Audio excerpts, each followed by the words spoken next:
other thing I want to share with you, in this book, White Pearl and I, that Svetlana wrote, and I met Svetlana when she was in the process of writing this book, very much in the early stages. And it's a book about her grandmother. But what was really interesting, I said, how are you writing this book? Because I know it seems like people who are always writing books are the busiest people, and I go, how do you get that done? And you actually came up with a formula 15. for writing the book. So share with us your formula for writing this book when you knew you wanted to do it. It's 15 by 15 equals 225. That day, when I decided to write my book, on May 9th, 2007, I had 15 manila folders. And something came to me. It's like the shift that Simon T. Bailey talks about. And I said, 15 chapters, if I'll write 15 pages for each chapter, that would be a book of 225 pages. And I went to my living room, and I picked up not only a book, a memoir, and the average memoir was about 225 to 295 pages. And I said, that's it. I'm going to have 15 chapters. I'm going to write 15 pages for each, and I'm just going to move forward. That moment, if idea comes, you don't say, I'll write it down tomorrow. You do it immediately, because it's the message and the gift from the higher source. So you write. I wrote chapter 1, 2, 3, and I did it so casually because I was afraid to forget anything. And I said, chapter 1, Welcome to America. Chapter 2, My loving grandmother, Babushka White Pearl. Chapter 3, collecting money from Vladimir. And I said, bad mafia guy. So I think you just work mapping out your story.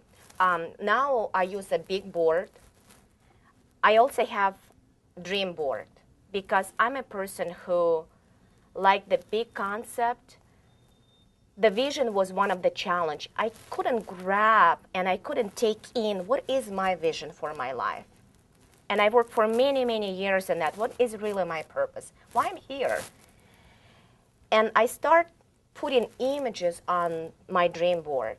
And one day, I was reading Amy Timm's book, The Bonus Her Daughter, and it's older edition, black and white. And all of a sudden, I have a title for my book. Instead of 15 by 15 to 25, it says White Pearl, the name of my grandmother. So I wrote on a piece of paper and I glued on the top of her book. And I turned back and there was like big, beautiful black and white picture of Amy Timm. And guess what? That moment in front of me was a black and white photograph of me. It could be color one. It could be something else. And I make a copy and I put it back. And I would meditate every day. I would just sit there on the floor, because my grandmother and I used to sit on the floor and chit-chat and watch Indian movies. And I would sit on the floor, and I realized that I need a vision board, because I don't want to stare at the wall. So I created. And I make a copy of my book, and I put on that dream board.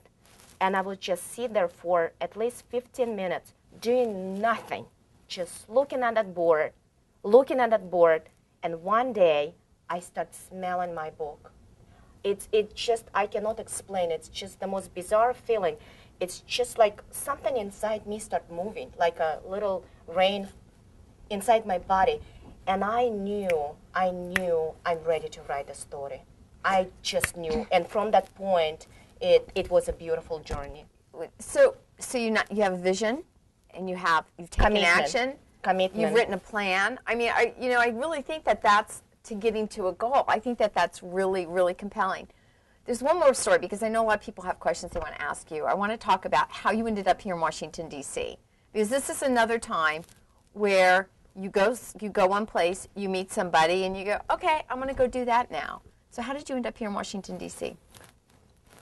After 10 years in retail industry, I ended up being an executive for prescriptives, and then I was recruited to work for Laura Mercier. I opened and managed Neiman Marcus stores, Saks Fifth Avenue.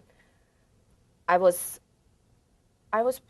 know, it was, I probably was like 34, 35, managing million and $1 million accounts.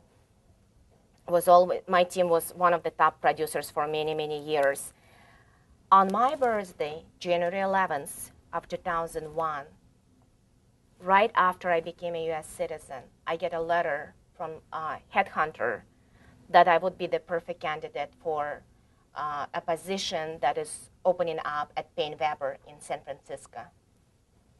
So I said, okay. So I passed my exams and I became a stockbroker. And it wasn't my cup of tea because of the competitive environment. And I decided that I need a female mentor. Today I have 8 mentors. And I start reading and tracking all women on a national level that I would like to ask to be my mentor. And one day I was reading about Edie Fraser, and what attracted me to her article, it was not about firing immediately, but training your team, developing leaders. What Jack Welch said, that leadership is about others to be leaders. You let these people to be leaders. And he also said that vision is something that you see in the future. To me, it was so powerful.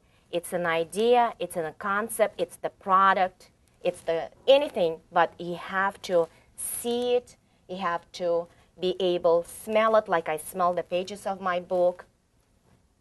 You have to be so into that, and I think you will have no obstacles. As my close friend Bob Burke said to me the other day, he and his co-author John David Mann wrote an incredible book. It's called The Go-Giver, the opposite of the go-getter. And in order to be successful, you have to give more in volume than you can take in payments. But people ask him, Bob, how can you be successful in business if you give all the time? But he also teaches that you have to be open to receive. We always have a saying at Success in the City, the open hand of giving is always full. This is a great book. It's available in 24 countries. They sold 170,000 copies. It's just a movement. It's a beautiful book. And there is a story about this book as well. So I think it's a mental commitment. And Master Jun Rhee believes in physical health and also mental health. His philosophy is to find the purpose of your life, know the way how to achieve it, and most important, enjoy it between.